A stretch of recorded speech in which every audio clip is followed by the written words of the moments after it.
जरा कल्पना कीजिए, मतलब महज 13 साल की उम्र में किसी को एक ऐसे विशाल साम्राज्य की गद्दी मिल जाए जो पूरी तरह से बिखर चुका हो। और जिसके चारों तरफ सिर्फ और सिर्फ दुश्मन हाथ लगाए बैठे हों, खजाना बिल्कुल खाली हो चुका हो। हाँ बिल्कुल, सत्ता बस कागजों तक ही सीमित रह गई हो। लेकिन वो बच्चा सिर्फ उस डगमगाते साम्राज्य को बचाता ही नहीं है, बल्कि अगले कुछ दशकों में उसे दुनिया की सबसे बड़ी और ताकतवर ताकतों में तब्दील कर देता है। जो कि अपने आप में लिटरली बहुत बड़ा अजूबा है। सही कहा। और ऐसा कैसे संभव हुआ, यही हम आज डिकोड करेंगे। आज की हमारी इस विशेष गहन चर्चा यानी इस डीप डाइव में हम परमार एसएससी द्वारा दिए गए विस्तृत नोट्स का विश्लेषण कर रहे हैं। और ये चर्चा खासतौर पर हमारे उन जिज्ञासु श्रोताओं के लिए है जो इतिहास को सिर्फ राजाओं या युद्धों की उबाऊ सूची नहीं मानते, बल्कि उसे एक जटिल सिस्टम की तरह समझना चाहते हैं। बिल्कुल, हमारा मिशन ये समझना है कि एक साम्राज्य की नींव कैसे रखी जाती है, उसका प्रशासनिक ढांचा कैसे काम करता है और वास्तुकला अपने चरम पर कैसे पहुंचती है। मैं सोच रही थी कि हम सीधे 1556 के उस नाजुक दौर से शुरुआत करें। हाँ, वो हुमायूं की अचानक मृत्यु के बाद का समय था। सीढ़ियों से गिरकर उनकी जान चली गई थी और मुगलों के लिए वो एक करो या मरो वाला मोड़ था। तो 1556 में पंजाब के कलानौर में 13 साल के जलालुद्दीन मोहम्मद अकबर की ताजपोशी होती है। मैंने पढ़ा कि एक साधारण सा ईंटों का चबूतरा बनाया गया था उसके लिए। जी, और उस वक्त असली सत्ता उनके संरक्षक बैरम खान के हाथों में थी। उसी साल पानीपत की दूसरी लड़ाई भी हुई थी। आहा, जिसमें बैरम खान के नेतृत्व में मुगल सेना ने मोहम्मद आदिल शाह के सेनापति हेमू को हराया था, है ना, जिन्हें विक्रमादित्य भी कहा जाता था। एकदम सही। हेमू पकड़े गए और मारे गए। लेकिन देखिए, इसके बाद अकबर ने जो किया वो असली गेम चेंजर था। मतलब अगर मैं इसे आज की भाषा में कहूं तो ये मुझे किसी मॉडर्न कॉर्पोरेट दुनिया की मर्जर और एक्विजिशन रणनीति की तरह लगता है। मर्जर एक्विजिशन, ये एनालॉजी तो बहुत दिलचस्प है। कैसे? देखिए, कोई भी समझदार स्टार्टअप जानता है कि आप हमेशा लड़कर या होस्टाइल टेक ओवर करके बाजार पर कब्जा नहीं रख सकते। आपको अपने दुश्मनों को अपना स्टेक होल्डर बनाना ही पड़ता है। हाँ, और अकबर ने बहुत कम उम्र में ये समझ लिया था। भारत जैसे विशाल देश पर सिर्फ एक विदेशी बनकर राज नहीं किया जा सकता था। तो ये जो उनकी राजपूताना नीति थी वो इसी मर्जर का हिस्सा थी। बिल्कुल। उसने वैवाहिक संबंध स्थापित किए, जैसे आमेर के राजा भारमल की बेटी हरकाबाई से उनका विवाह। ये कोई साधारण शादी नहीं थी, ये एक बहुत बड़ा रणनीतिक गठबंधन था। हरकाबाई, जिन्हें बाद में मरियम उज़ ज़मानी की उपाधि मिली थी। हाँ, खास तौर पर तब जब उन्होंने मुगल वंश के अगले वारिस सलीम यानी जहांगीर को जन्म दिया। मुगल वंश का अगला वारिस आधा राजपूत था। ये एक बहुत बड़ा राजनीतिक संदेश था। वाह, ये तो वाकई बहुत स्मार्ट मूव था। और उसने इन राजपूतों को प्रशासन के, अगर आपकी भाषा में कहूं तो बोर्ड ऑफ डायरेक्टर्स में जगह भी दी, उच्च मनसब दिए गए। लेकिन हाँ, ये रणनीति हर जगह सफल नहीं रही। हाँ, आप महाराणा प्रताप का जिक्र कर रहे हैं ना? जी, 1576 के हल्दी घाटी के युद्ध को देखिए। मेवाड़ के महाराणा प्रताप और मुगल सेना के बीच भयंकर युद्ध हुआ। और विडंबना देखिए, मुगल सेना का नेतृत्व खुद एक राजपूत, आमेर के राजा मान सिंह कर रहे थे। मतलब एक राजपूत के खिलाफ दूसरा राजपूत। लेकिन महाराणा प्रताप ने कभी हार नहीं मानी, राइट? बिल्कुल नहीं।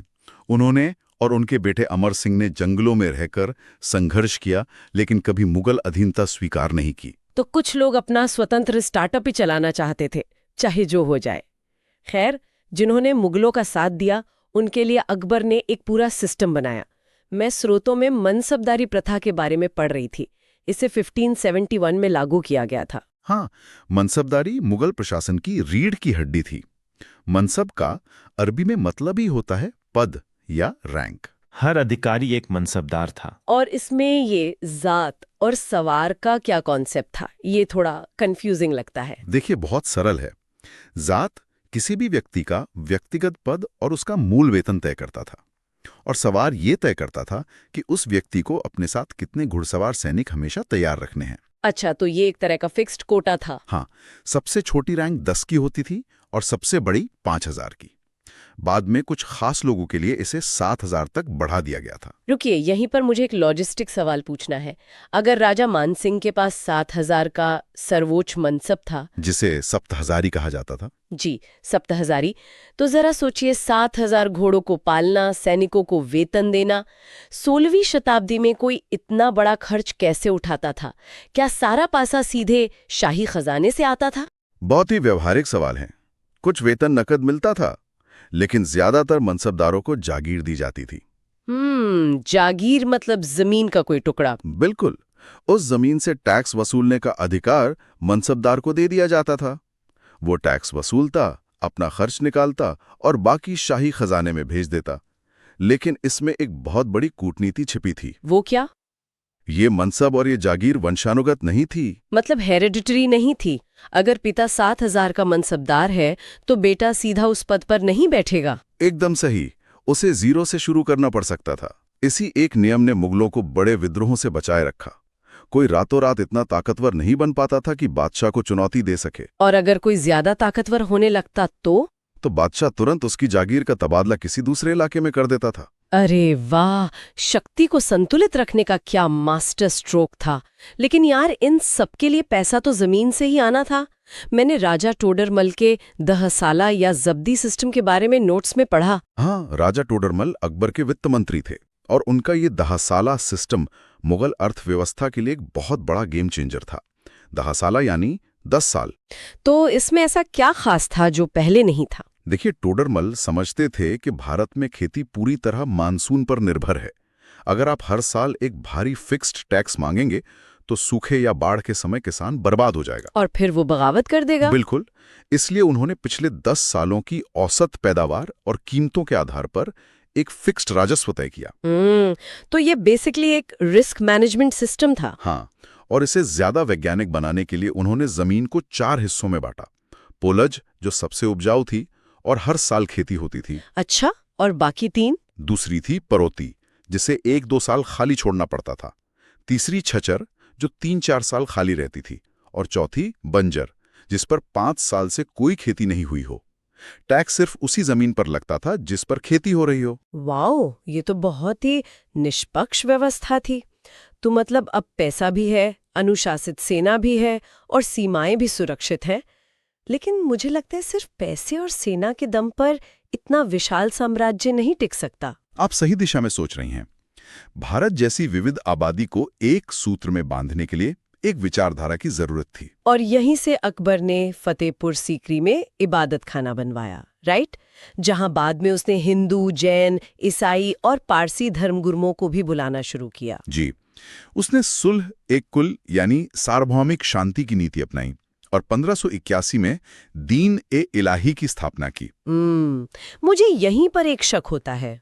मतलब क्या ये दीन ए इलाही सच में एक आध्यात्मिक खोज थी या फिर अलग अलग धर्मों की जनता को कंट्रोल करने और कट्टर मौलवियों की ताकत कम करने का सिर्फ एक राजनीतिक पीआर स्टंट था? यह संदेह बहुत स्वाभाविक है। क्योंकि देखिए, अगर हम स्रोतों को माने तो बीरबल के अलावा किसी और प्रमुख हिंदू ने इसे अपनाया ही नहीं और अकबर की मृत्यु के बाद ये धर्म भी खत्म हो गया। देखिए, अगर हम गहराई से विश्लेषण करें तो ये विशुद्ध रूप से एक राजनीतिक और सामाजिक प्रयोग ज्यादा था।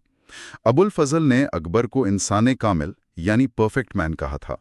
तो मतलब वो खुद को सबसे ऊपर रखना चाहता था? हाँ, वो ये संदेश देना चाहता था कि राज्य का कोई एक धर्म नहीं होगा, वो सभी का निष्पक्ष पिता है। इसमें कोई मस्जिद या मंदिर नहीं थे, बस एक कोड ऑफ कंडक्ट था।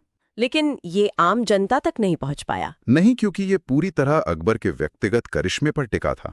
और इस पूरी विचारधारा को जमीन पर उतारने में उसके नवरत्नों का बहुत बड़ा हाथ था। बीरबल, जिनका असली नाम महेश दास था, और तानसेन। बहुत कम लोग जानते हैं कि तानसेन का असली नाम रामातनु पांडे था। बिल्कुल, वो रीवा या ग्वालियर घराने से थे और राग मियां मल्हार का आविष्कार उन्होंने ही किया था। वो रबाब भी बहुत अच्छा बजाते थे। हाँ, और ये मियां की उपाधि भी उन्हें अकबर ने दी थी। लेकिन मुझे नवरत्नों में सबसे ज्यादा दिलचस्प उनका अनुवाद विभाग लगा, जिसे मकतब खाना कहते थे। मकतब खाना सिर्फ ज्ञान का केंद्र नहीं था, वो एक सोची समझी राजनीतिक चाल थी। वो कैसे? मैं ये समझना चाहूंगी। देखिए, बदायूनी ने रामायण का फारसी में अनुवाद किया। फैजी और बदायूनी ने मिलकर महाभारत का अनुवाद किया, जिसे रज़्मनामा यानी युद्ध की किताब कहा गया। फैजी ने भास्कराचार्य की लीलावती का भी अनुवाद किया। लेकिन इसका मकसद क्या था? मकसद ये था कि मुगल अधिकारी भारत की संस्कृति को समझें। जब आप किसी की संस्कृति पढ़ते हैं तो सहानुभूति पैदा होती है। इससे कट्टरपंथी मौलवियों का एकाधिकार टूट रहा था। अच्छा, तो ये एक सांस्कृतिक पुल बनाने की कोशिश थी। साथ ही अबुल फजल ने अकबरनामा भी तो लिखा था। हाँ, जिसका तीसरा हिस्सा आईने अकबरी है। इसमें प्रशासन की इतनी बारीक जानकारी है जो सीधे तौर पर शेर शाह सूरी के मॉडल से प्रेरित थी। तो कागजों पर यह पुल बन रहा था और जमीन पर भव्य इमारतें। वास्तुकला की बात करें तो 1565 में आगरा फोर्ट, 1566 में लाहौर फोर्ट बना और फिर सबसे रहस्यमयी फतेहपुर सीकरी, बिल्कुल 1570 में शेख सलीम चिश्ती के सम्मान में इसे बसाया गया। गुजरात विजय के बाद वहां बुलंद दरवाजा बना, पंचमहल बना। लेकिन एक अजीब बात है, अकबर की राजधानी कभी एक जगह नहीं टिकी। हाँ, 1571 में आगरा से सीकरी, फिर पानी की कमी के कारण 1585 में लाहौर, ताकि सीमाओं पर नजर रख सकें, और फिर 1598 में वापस आगरा। साम्राज्य लगातार गति में था। और फिर आता है साल 1601, जो एक बहुत ही परिचित पैटर्न है इतिहास का। संस्थापक बूढ़ा हो रहा है और अगली पीढ़ी सत्ता के लिए बेचैन है। एग्जैक्टली। अकबर के अपने ही बेटे सलीम ने विद्रोह कर दिया। और यहीं से हम उस दौर में आते हैं जहां एक साम्राज्य निर्माता के बाद अगली पीढ़ी उस साम्राज्य का उपभोग करती है। 1605 में सलीम जहांगीर के नाम से गद्दी पर बैठा और उसका तरीका अकबर से बिल्कुल अलग था। वो युद्ध से ज्यादा कला और चित्रकला में डूबा रहता था। जी, लेकिन उसने अपनी छवि एक न्यायप्रिय शासक की बनानी चाहिए। उसने जंजीर अदल यानी न्याय की जंजीर स्थापित की। मैंने पढ़ा है कि ये आगरा फोर्ट में लगी सोने की एक लंबी जंजीर थी, है ना, जिसमें घंटियां बंधी थीं। हाँ, और कोई भी आम नागरिक सीधा इसे खींचकर बादशाह से न्याय मांग सकता था। ये एक बहुत ही शक्तिशाली प्रतीक था। लेकिन जहांगीर की कहानी का असली टर्निंग पॉइंट तो उसकी व्यक्तिगत जिंदगी में था। उसकी कई पत्नियां थीं, मानभावती बाई, मानमती बाई, जिन्हें जगत गुसाई भी कहते हैं, जो शाहजहां की मां थीं। लेकिन जिस नाम ने पूरा इतिहास पलट दिया वो थी मेहर-उन-निस्सा, जिन्हें हम नूर जहां के नाम से जानते हैं, मतलब दुनिया की रोशनी। यार, 17वीं सदी के उस समाज में नूरजहां की कहानी किसी थ्रिलर से कम नहीं लगती। बिल्कुल। वो शेर अफगान की विधवा थीं। 1611 में जहांगीर से शादी के बाद वो सिर्फ रानी नहीं, मुगल साम्राज्य की अघोषित शासक बन गई। उन्हें बादशाह बेगम की उपाधि मिले। और उनका प्रभाव इतना ज्यादा था कि जहांगीर ने उनके नाम पर चांदी के सिक्के तक जारी कर दिए थे। ये तो बहुत बड़ा प्लॉट ट्विस्ट है। हाँ, शाही फरमानों पर भी नूरजहां के हस्ताक्षर होते थे। जहांगीर अपने नशे में डूबा रहता था और सत्ता नूरजहां के हाथों में थी। वास्तुकला में भी उनका प्रभाव दिखता है। जैसे आगरा में उन्होंने अपने पिता ग्यास बेग, जिन्हें इत्माद-उद-दौला कहते थे, उनका मकबरा बनवाया। जी, और ये पहली इमारत थी जहां पूरी तरह से सफेद संगमरमर और पिएट्रा डूरा तकनीक का इस्तेमाल हुआ था। हाँ, पिएट्रा डूरा मतलब वो संगमरमर पर रंगीन पत्थरों की जड़ां कारीगरी। बिल्कुल।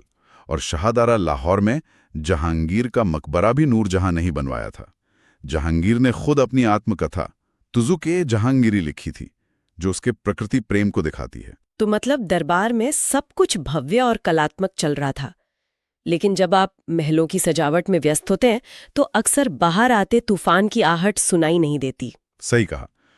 जहांगीर के समय में कुछ ऐसी राजनीतिक गलतियां हुईं जो बहुत भारी पड़ी। सबसे बड़ी घटना थी सिखों के 5वें गुरु अर्जन देव जी को फांसी देना। ये बहुत ही त्रासद घटना थी। जहांगीर ने ऐसा क्यों किया था? क्योंकि गुरुजी ने जहांगीर के विद्रोही बेटे खुसरो को शरण और आशीर्वाद दिया था। इस एक घटना ने मुगलों और सिखों के बीच दुश्मनी की एक बहुत गहरी दीवार खड़ी कर दी। और सिर्फ सिख ही नहीं, परिवार के अंदर भी विद्रोह हो रहे थे। उसके दूसरे बेटे खुर्रम यानी शाहजहां ने भी विद्रोह किया। यहां तक कि सबसे भरोसेमंद सेनापति महाबत खान ने 1626 में विद्रोह करके जहांगीर और नूरजहां को बंदी तक बना लिया था। मतलब अंदर से खोखलापन शुरू हो गया था। और ठीक इसी समय समंदर के रास्ते एक ऐसी विदेशी दस्तक हुई जिसने भारत का भविष्य ही बदल दिया। आप ईस्ट इंडिया कंपनी की बात कर रही हैं? हाँ, 1608 में विलियम हॉकिंस, जहांगीर के दरबार में आया और हैरानी की बात देखिए, जहांगीर ने उसे न सिर्फ जगह दी बल्कि 400 का मनसब भी दे दिया। ये मुगलों का सबसे बड़ा ब्लाइंड स्पॉट था। वे जमीन पर इतने ताकतवर थे कि अंग्रेजों को बस छोटे मोटे गरीब व्यापारी समझते थे। और फिर 1615 में सर थॉमस रो आया, जिसने सूरत में फैक्ट्री लगाने की परमिशन ले ली। मुगलों के पास कोई मजबूत नौसेना नहीं थी और ये उनकी सबसे बड़ी कमजोरी बनी। इसके अलावा कई विदेशी यात्री भी इस दौर में आए, जैसे फ्रांसीसी चिकित्सक बर्नियर, जौहरी टैवर्नियर, पीटर मुंडी जिसने 1630 के अकाल के बारे में लिखा था, और मनुची। ये सब दरबार की कमजोरियां देख रहे थे। और उस चकाचौंध और संपत्ति का सबसे अहंकारी प्रदर्शन किया अगले बादशाह शाहजहां ने, जिन्हें द बिल्डर किंग कहा जाता है। मतलब अकबर ने जमीन जीती, जहांगीर ने कला निखारी और शाहजहां ने उस सारी दौलत को संगमरमर और सोने में ढाल दिया। प्रशासन में उसने एक नया ढांचा चकला बनाया और 1632 में पुर्तगालियों को हराया। लेकिन उसकी सबसे बड़ी पहचान है ताजमहल। जी, उस्ताद अहमद लाहौरी द्वारा डिजाइन किया गया ये मुगल वास्तुकला का शिखर है। नूरजहां की पियाट्रा ड्यूरा तकनीक यहां अपनी पूर्णता पर पहुंच गई। और वो तख्ते ताऊस यानी मयूर सिंहासन, जरा सोचिए, उसमें 1100 किलो शुद्ध सोना लगा था। और दुनिया का सबसे मशहूर हीरा कोहिनूर भी उसी में जड़ा था। ये भगवान जैसी शक्ति दिखाने का एक तरीका था। वही कोहिनूर जिसे 1739 में नादिर शाह लूट ले गया। शाहजहां ने आगरा फोर्ट में मुसम्मन बुर्ज और शीश महल भी बनवाए। उसी मुसम्मन बुर्ज में बाद में औरंगजेब ने उसे कैद कर दिया था, जहां से वो सिर्फ ताजमहल देखता रहता था। इस पूरे दौर को अब्दुल हमीद लाहौरी ने पादशाहनामा में लिखा है। लेकिन देखिए ना, एक अजीब सी विडंबना है इसमें। मतलब जब ताजमहल जैसी इमारतें बन रही थीं, ठीक उसी समय अंग्रेज सूरत में अपनी जड़ें जमा रहे थे। यही इतिहास की सबसे क्रूर सीख है। जब आप सिर्फ अपनी इमेज और बाहरी भव्यता पर पैसा लुटाते हैं, अक्सर तभी नींव खोखली होने लगती है। आम जनता पर टैक्स का बोझ बहुत बढ़ गया था। तो आज के इस गहन अध्ययन को अगर हम समेटें तो हमने देखा कि कैसे 13 साल का एक अनाथ राजा एक इतना विशाल सिस्टम बनाता है, मनसबदारी, दहसाला सिस्टम, और कैसे ये सब शाहजहां के भव्य युग तक पहुंचता है। और कैसे नीतियां पीढ़ियों के साथ बदलती हैं।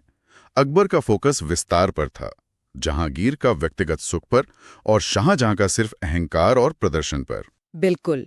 और अब विदा लेने से पहले मैं आज की चर्चा से जुड़ा एक विचारोत्तेजक सवाल श्रोताओं के लिए छोड़ना चाहती हूँ। जी बिल्कुल, बताइए।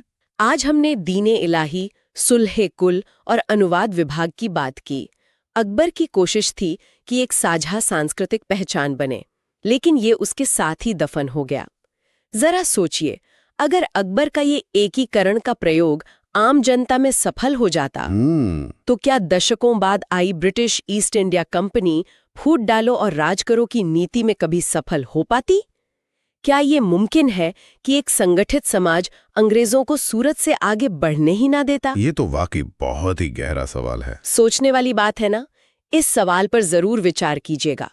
ऐसे ही एक और दिलचस्प डीप डाइव के साथ हम जल्द वापस लौटेंगे।